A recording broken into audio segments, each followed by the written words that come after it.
Assalamualaikum warahmatullahi wabarakatuh. Saya Seprindahta NIM 20111030101028, Prodi Pemanfaatan Sumber Daya Perikanan, dari kelas Pemetaan Sumber Daya Hayati Laut 01. Baiklah, di sini saya akan menjawab 6 pertanyaan untuk ujian kali ini. Baik, untuk soal yang pertama mengenai pola migrasi ikan. Nah, yaitu ada dua. Yang pertama itu ada Catadromus. Nah, Catadromus ini apa sih? Yaitu ikan-ikan di dunia hidup dan bermigrasi di laut tanpa melibatkan pengaruh air tawar.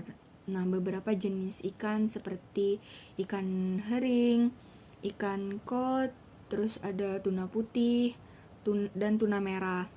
Nah, biasanya itu melakukan migrasi ribuan kilometer dari lautan ke lautan lainnya, serta dari musim ke pergantian musim lainnya. Nah, untuk pola migrasi ikan yang kedua yaitu Anadromous.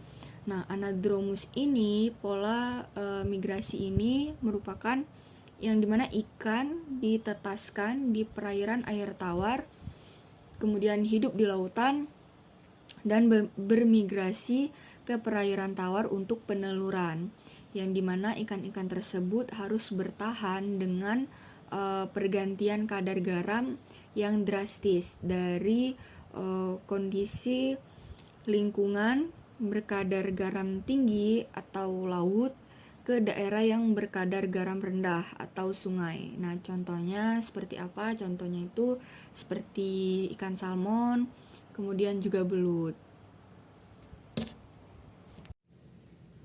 Baik, selanjutnya untuk jawaban nomor 2 yaitu ikan mengadakan migrasi dengan tujuan untuk pemijahan, mencari makanan, dan mencari daerah yang cocok untuk kelangsungan hidupnya. Nah, migrasi ikan ini dipengaruhi oleh beberapa faktor, baik faktor eksternal berupa faktor lingkungan yang secara langsung atau tidak langsung berperan dalam migrasi ikan, maupun internal atau faktor yang terdapat dalam tubuh ikan. Nah, untuk yang nomor 3 itu ikan melakukan migrasi untuk kebutuhan mencari makan, naungan atau mengasuh anakan, maupun untuk reproduksi. Nah, dukungan terhadap habitat tersebut pun bisa memperkuat ketahanan pangan terhadap nelayan-nelayan yang berusaha melakukan upaya penangkapan ikan. Selanjutnya yang nomor 4 yaitu ada yang pertama faktor destinasi, yang dimana tidak melakukan eksploitasi alam tetapi hanya menggunakan jasa alam dan masyarakat untuk memenuhi kebutuhan pengetahuan fisik dan psikologis wisatawan.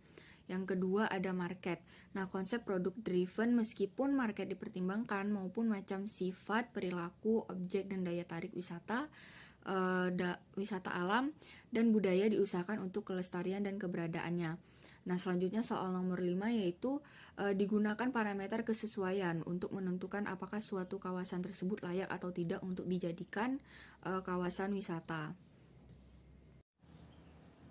Baik, untuk soal nomor 6 atau yang terakhir itu saat melakukan pemetaan kawasan wisata bahari, faktor dari segi ekonomi dan segi sosialnya. Nah, kalau menurut saya sendiri, saat kita melakukan pemetaan kawasan wisata bahari itu diperlukan, maksudnya untuk dari segi ekonomi itu diperlukan biaya-biaya yang besar untuk observasinya.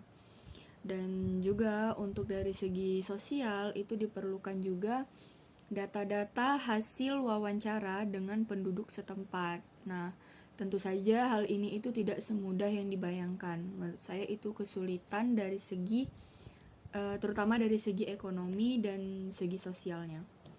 Baik, sekian dari saya. Assalamualaikum warahmatullahi wabarakatuh.